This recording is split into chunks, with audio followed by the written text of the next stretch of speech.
আসসালামু আলাইকুম। আমি যে বিষয়টি নিয়ে আসলে একটু কথা বলতে চাই, আমার মনে হয় আপনাদেরও এই একই ধরনের চিন্তা চেতনা কিংবা ভাবনাগুলো আছে। সেটা এই যে আসলে আমরা কেমন আছি? আমরা বাংলাদেশের মানুষজন কতটা ভালো আছি, কতটা সুখে আছি, কতটা শান্তিতে আছি? সেই ঘর থেকে শুরু করেন।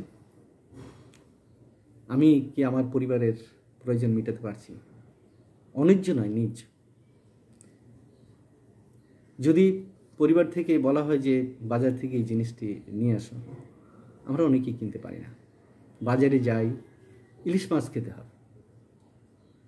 বাজারে যাই, ইলিশ মাছের যেই অঞ্চলটা ঘুরে ঘুরে ঘুরে ঘুরে দেখা যায় যে মানে পকেটে যা আছে কিংবা মাসের যে আমার বাজেট আছে সেই বাজেটের সাথে এটা যায় না।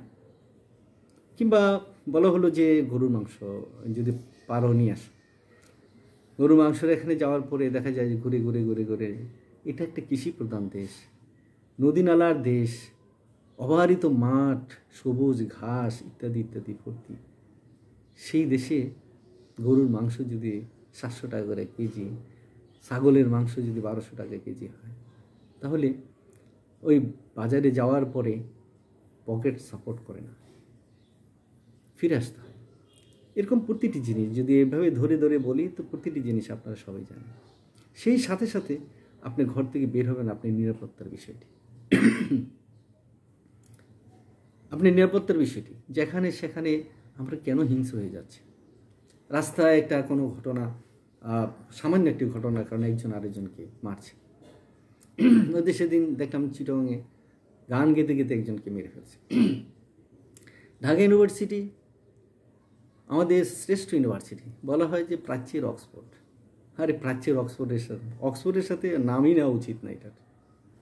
এটা একটা এখন মানে এমন একটি অবস্থায় দাঁড়িয়েছে যে এখানকার ছেলে মেয়েরা যা আচরণ করছে, উচ্চশিক্ষার নামে তারা যা করছে, এই যে তোফাজ্জল নামে একটি সাধারণ একটা মানুষ, ছন্ন ছাড়া একটি মানুষ, যার বাবা নেই, মা নেই, ভাই নেই, সেই ছেলেটাকে কীভাবে হত্যা করা। জাহাঙ্গীরনগরে একই ঘটনা, রাজশাহীতে একই ঘটনা। সারা পৃথিবীতে আমাদের মতন এতটা মানে মানুষ উগ্র হয়ে যাওয়ার প্রবণতা খুব কম। আমরা খুব স্বল্প সময়ের মধ্যে কিন্তু খুব উগ্র হয়ে গেছি। নৈতিকতাবোধ, মানবিকতাবোধ, মূল্যবোধ, এই জিনিসগুলো যেন আমরা ভুলে গেছি। এই দেশের মানুষ যে একজন আরেকজনকে বুকে টেনে নিত সেটা ভুলে গেছে। এখন একই দল করে, তারপরেও সেখানে গোতাগতি আছে, মারামারি আছে, হানাহানি আছে, একই দল করে। আর ভিন্ন দল হলে কথাই নেই। আবার স্বার্থের জন্য দেখা যায় নিজের দলের বাইরেও স্বার্থ বিসর্জন দিয়ে অন্য দলের সাথে আবার সম্পর্ক হয়েছে। আর আমাদের রাজনীতিগুলো এরকম জটিল অবস্থায় পৌঁছে গেছে যে কেউ কাউকে বিশ্বাস করছে না। তো এই যে মানুষের মধ্যে ভুল বোঝাবুঝি, মানুষের মধ্যে উগ্রতা, মানুষের সাথে মানুষের কথা বলার যে অ্যাটিটিউড, ধৈর্য, স্থৈর্য, তারপরে নমনীয়তা, ভদ্রতা, এগুলি যেন আসলে উঠে গেছে। সেদিন দেখলাম এক ভদ্রলোক একটা ফুটপাতে গাড়িতে হয়তো যাবে, কোথাও যাবে, উত্তরবঙ্গের দিকে যাবে। তো ভদ্রলোক একটা গেঞ্জি মানে ফুটপাত থেকে দেখছে। তখন উনি যে দাম করেছে, তো সেই দাম খুব কম বলেছে, সেই জন্য লোকটাকে যে ফুটপাতে যে ব্যবসা করে সে মারতে আসছে। হ্যাঁ, এত কম দামে কি বিক্রি করা যায় কি? হ্যাঁ, আপনি কখনো কিনেন নাই? তার 14 গোষ্ঠী নিয়ে। তো ওই লোকটা একটু প্রতিবাদ করার সাথে সাথে পাশ থেকে আরও 2-3 জন এসে ওই লোকটাকে ধাক্কা দিল, কিল দিল, কেউ চড় দিল। আমি তো আবার যে এখানে ব্যবসার একটা নিয়ম আছে, কানুন আছে। তো ব্যবসায় তো একটা আদর্শ আছে, এই ফিলোসফি আছে। এরা কারা? এই ফুটপাতে কারা ব্যবসা করছে এবং তাদের সহযোগী কারা? এই ফুটপাতের ব্যবসায়ীদের উঠিয়ে দেওয়া উচিত। সরকারের সর্বাগ্রে কাজটি হলে ফুটপাতের ব্যবসায়ীদের স্টুপিডদের মানে উঠিয়ে দেওয়া। তাহলে বলতে পারেন এরা তো পেট চালাবে কীভাবে? দেশে বহু লোক এরকম আছে যারা পেট চালাচ্ছে। ঢাকা শহরে আসতে হবে নট নেসেসারি। এরা অত্যাচারী। এরা বিভিন্ন রাজনৈতিক দলের মানে দলে ভাড়া খাটে। এরা যখন কোনো কিছু রাজনৈতিক কোনো বিশৃঙ্খলা সৃষ্টি করতে এরাই প্রধান ভূমিকা পালন করে। এরাই আগুন দেয়, এরাই ওই রেলগাড়িতে আগুন দেয়, এরাই ট্রামে আগুন দেয়, এরাই গাড়িতে আগুন দেয়, বিভিন্ন জায়গায় ও বাসাবাড়িতে, মার্কেটে এই সমস্ত ফুটপাতের লোকগুলি বেশিরভাগ কাজ করে থাকে। তো সেই ক্ষেত্রে অবশ্যই ভাবতে হবে যে আসলে আমরা আসলে কোন দিকে যাচ্ছি। আমাদের তো কেমন একটা কথা আছে গ্রামে যে সর্বাঙ্গে ব্যথা ওষুধ দেব কথা। আসলে আমাদের মূল সমস্যাকে যদি বলি সবই মূল সমস্যা।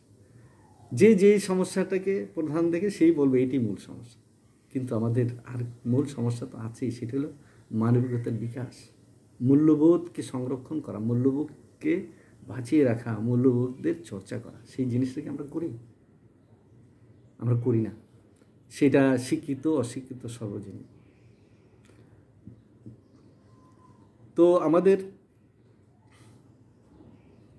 সামনে কি আছে? আমাদের সামনে শুধু কি আর্থিক অভাব অনটন? সেটা তো আছে। তার চেয়ে বড় অভাবটা হচ্ছে মানবিকতার, মূল্যবোধের, ভালোবাসার, স্নেহ, প্রেম, প্রীতি এবং পরস্পরকে সম্মান জানানো। এই জায়গাটা আমাদের অনেক অনেক অনেক ক্ষতি হয়ে গেছে। এই জায়গাটুকু যদি আমরা পূরণ করতে পারি তাহলে অভাব অনটনের মধ্যে দিয়ে কিন্তু আমরা ভালো থাকবো। কারণ অভাব অনটন তো চিরদিন থাকবে না। কিন্তু মানসিক দৈন্যতা, পৈশাসিকতা, বর্বরতা, নিষ্ঠুরতা এগুলি কিন্তু দিন দিন বাড়ে। একটা মানুষ যখন খুনি হয়ে দাঁড়ায় তখন সে আরও 10টা খুন করতে সে দ্বিধাবোধ করে না, কারণ সেটা তার হ্যাবিট হয়ে যায়। একজন চোর যখন চুরি করে তার অভ্যাস হয়ে যায় তখন চুরি করতে তার বাধে। যে একজন ডাকাত সে ডাকাতি করতে করতে যে একজনকে থাপ্পড় মারে সে সব গালেই থাপ্পড় মারার একটা অভ্যাস হয়েছে। এটা ক্রমান্বয়ে বাড়তে থাকে। তাই এই জায়গাটায় স্টপ করতে হবে, এই জায়গাটায় কাজ করতে হবে। এই দেশে সৎ প্রশাসন গড়ে তুলতে হবে। সৎ পুলিশ প্রশাসন বলেন, বেসামরিক প্রশাসন বলেন, সব জায়গায় আইন আদালত থেকে শুরু করে সব জায়গায়। আবার রাজনৈতিক দলগুলো নিজেদের মধ্যে এই চর্চাটা করতে হবে, সততার চর্চা করতে হবে, মূল্যবোধের চর্চা করতে হবে। তাহলে আগামী দিনে মানুষ ওই রাজনৈতিক দলগুলোকে গ্রহণ করে নেবে। নতুবা কিন্তু সামনে যে নির্বাচন আসবে, দুর্নীতিপরায়ণ, অসৎ, চোর, লুটেরা এরা কিন্তু জনগণের ভালোবাসা অর্জন, তাদের কিন্তু ভোট দিবে না, এটা নিশ্চিন্ত। তাই রাজনীতিবিদদেরকে ভালো করে বুঝতে হবে এবং রক্ত পরিশুদ্ধির একটা অভিযান প্রত্যেকটা দলের মধ্যে চালাতে হবে। ধন্যবাদ।